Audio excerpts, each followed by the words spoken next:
ahvolda bitta tank ketdi. DTP bo'lgan. Mana.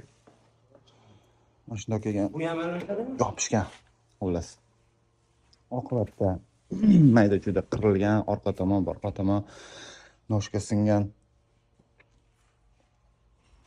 Travers 100 talik qishagan.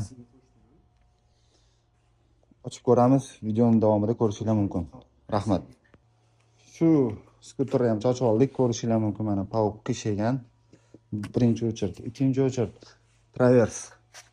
Ko'rinyaptimi? Ikkalasi ikkita tomonga qarab turibdi. Travers. Bitta ham ko'tarilib yotibdi. Xullas.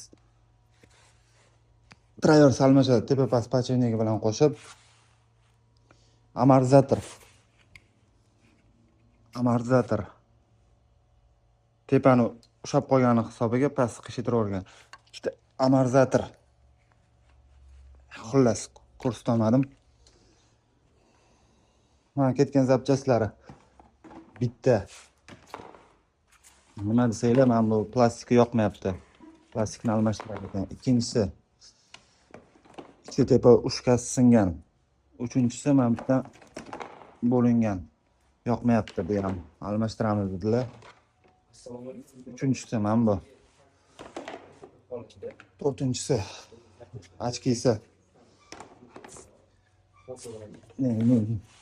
5 man, nechiga keldim o'zi? 5. Xullas mana bu farantega. 6. Quloqlari singan. 7. Buni ham quloqlari singan, qolib ketgan dash. 8. Ochkini tepasi. Mana bu qolib ketgan. Samim beli.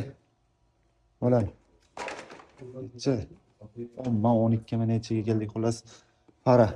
Tepa quloqlari singan, bittasi yo'q. Nima deysizlar? Ushiydimi, ushamaydim agar qo'yib yuborsam. Lekin klient yengisini xolayapti. 5, 6, 7, 8, 9, 10, 11, 12 mana bular xullas. Yana bitta narsa. Yechayotganimda akkumulyator sinib ketdi. Anchadan beri aksiliniya bo'lib uzilib yotgan ekan. Buni pulini kim to'laydi? Menmi, egasimi? Kommentga yozib ketinglar.